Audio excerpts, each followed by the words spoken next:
It always starts the same way, with people arguing about a world that no longer exists, as if the clock froze. Somewhere between the 1950s and the civil rights era. The strange part is how confidently they speak about systems already dismantled, replaced, or abandoned, while ignoring the forces rising in the present. It creates a kind of cultural time warp, a collective insistence on fighting ghosts while the living threats moved freely in daylight. The Western world spent decades tearing down old structures. Laws changed, institutions changed, and entire generations grew up in a reality unrecognizable to their grandparents. Yet the conversation remained stuck in the past, repeating slogans that once had weight but now function more like rituals than analysis. The danger isn't nostalgia, it's misdirection, because while the West debates problems it already solved, other regions still practice forms of oppression that make those old American battles look small by comparison. The real dividing line in 2026 isn't skin color, it's ideology. It's about groups that still believe in domination and control, and the dehumanization of anyone outside their worldview. These groups exist today, right now, as active forces shaping global conflict. They are not subtle about their intentions, they state them openly.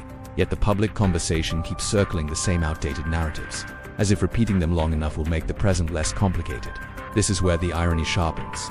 By clinging to old frameworks, people end up pointing their anger at the wrong targets. They accuse the societies that have made the most progress while ignoring the ones that openly reject progress altogether. It's a misalignment so severe it becomes a liability because it blinds entire populations to where real suffering is happening. And this is the part no one wants to acknowledge. By focusing on the wrong enemy, the real one grows stronger. It's the oldest trick in the book. A Trojan horse never wins by force, it wins by distraction.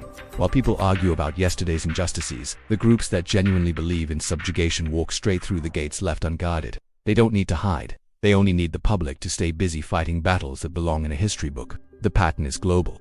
The West is not perfect, but it is not the center of modern oppression. Pretending it is creates a moral blind spot large enough for entire movements to slip through unnoticed.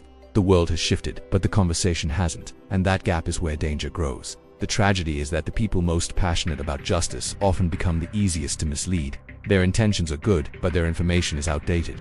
They inherit narratives without updating them, and in doing so, they unintentionally protect the very forces they oppose. It's not malice, it's momentum, a cultural habit that refuses to evolve. Meanwhile, the groups that truly believe in domination are not stuck in the past. They are organized, modern, and strategic. They understand the power of distraction. They understand that a society arguing with its own history is a society too busy to notice. So, the story becomes a warning, not a condemnation.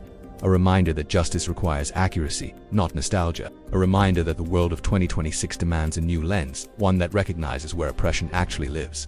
Because if the wrong battles continue, the right ones will be lost before they even begin.